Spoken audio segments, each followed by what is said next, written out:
Soil moisture machine দিয়ে মাটির আর্দ্রতা পরীক্ষা করছেন টনি হেমিং। এই প্রথম মেশিনটি বাংলাদেশে এনেছেন এই অস্ট্রেলিয়ান কিউরেটর। চলছে বাংলাদেশ ক্রিকেটে ভালো উইকেট বানানোর বন্দোবস্ত। গেল এক যুগে গামিনীর বানানো খারাপ উইকেটে খেলে পারফরম্যান্সের 12টা বাজিয়েছে টাইগার ক্রিকেটাররা। টার্ফ ম্যানেজমেন্টের প্রধান হিসেবে 2 বছরের চুক্তিতে গেল 8 আগস্ট ঢাকায় আসেন টনি হেমিং।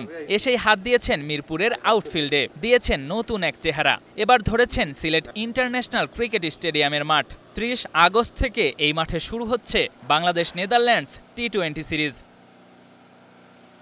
মাঠ, ঘাস আর মাটির সাথে টনির কেমিস্ট্রিটা দেখার মতো। মাঠ কর্মীদের তালিম দিচ্ছেন হাতে কলমে।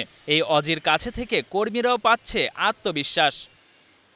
দ্বিতীয় দফায় বাংলাদেশে এসে সুনিপুণ মেকআপম্যানের মতোই সাজাচ্ছেন উইকেট আর আউটফিল্ড। কোয়ালিটিতে এক চুল ছাড় দিতে নারাজ এই কিউরেটর। তার ভালো কাজের ফলও পাওয়া যাচ্ছে নগদে।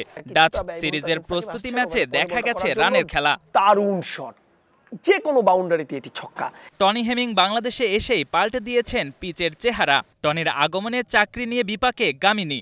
তবে 17 দিনের ছুটি থেকে আবার ফিরেছেন বাংলায়। এবার অবশ্য অন্য দায়িত্বে কাজ করবেন Lankan curator.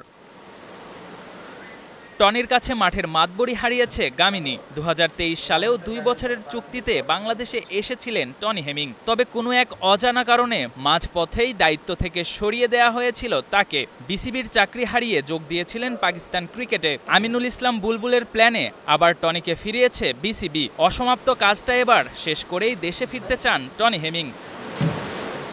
Ashraful Islam, star news.